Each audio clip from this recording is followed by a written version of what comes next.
Salut à tous et bienvenue dans les aventures d'un Aspie Boy. Petit épisode rapide sur les effondrements autistiques. Je reviendrai là-dessus sûrement quand moi ça ira mieux sur cette situation-là. Mais je voulais faire cette petit épisode aujourd'hui, tout simplement parce que pour une fois, c'est assez rare, j'ai réussi à gérer ce qu'on appelle un meltdown, pas trop mal, avant d'être en crise complète. Ce qu'on appelle donc un effondrement autistique ou meltdown, puis shutdown en anglais. En fait, le meltdown, c'est au moment où on va être en crise, on va tout envoyer balader, tout va se mélanger dans notre tête. On va se mettre à avoir besoin de faire du steaming, à bouger dans tous les sens, à faire des mouvements très répétitifs. On va tout envoyer balader, on va être très irritable, voire agressif. Donc en fait, c'est un moment où on a eu un changement dans nos habitudes.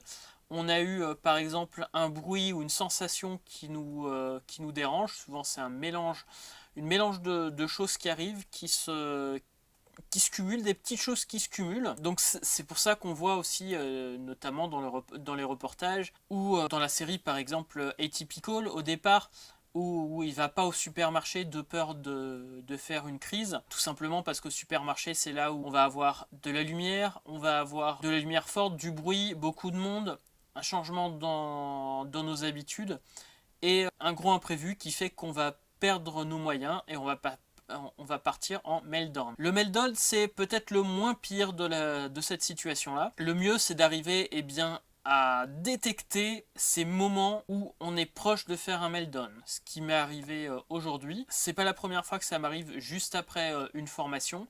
J'ai eu beaucoup d'imprévus. J'ai réussi à ne pas faire de meltdown pendant en fait la situation. En tant qu'adulte, j'arrive à gérer, mais j'accumule.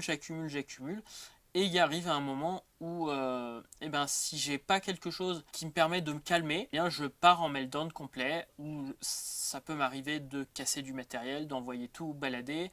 Je deviens très agressif, donc c'est pas le moment de faire des choses. Par exemple, on m'avait proposé aujourd'hui de partir faire un séance d'essai de Kinomichi, où je n'ai pas répondu, j'ai pas répondu au téléphone non plus, pour pouvoir justement me calmer, parce que je sentais que j'étais très proche du meltdown. Donc ça va un peu mieux ce soir, quand je filme cette vidéo. Si on va encore plus loin dans la situation du meltdown, si on n'arrive pas à le gérer, s'il n'y a rien qui calme, on peut arriver dans la situation qu'on appelle le shutdown. Et là, c'est l'effondrement complet.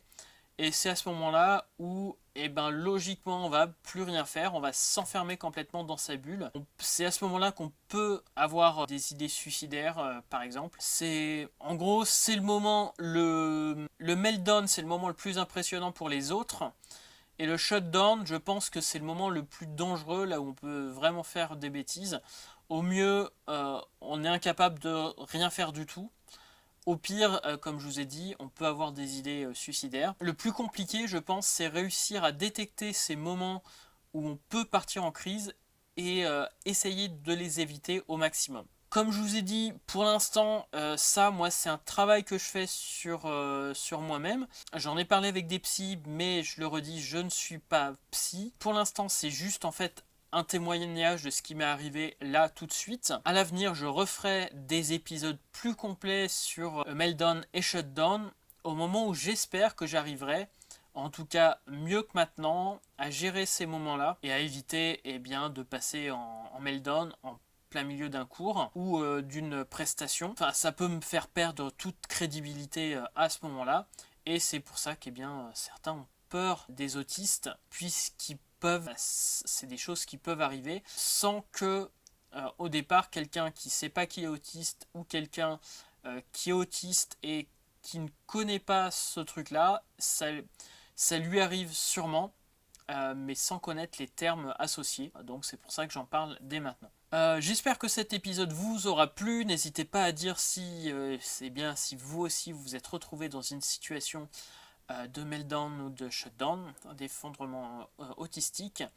Et je vous donne rendez-vous à très bientôt pour une nouvelle vidéo des aventures d'un Aspie Boy.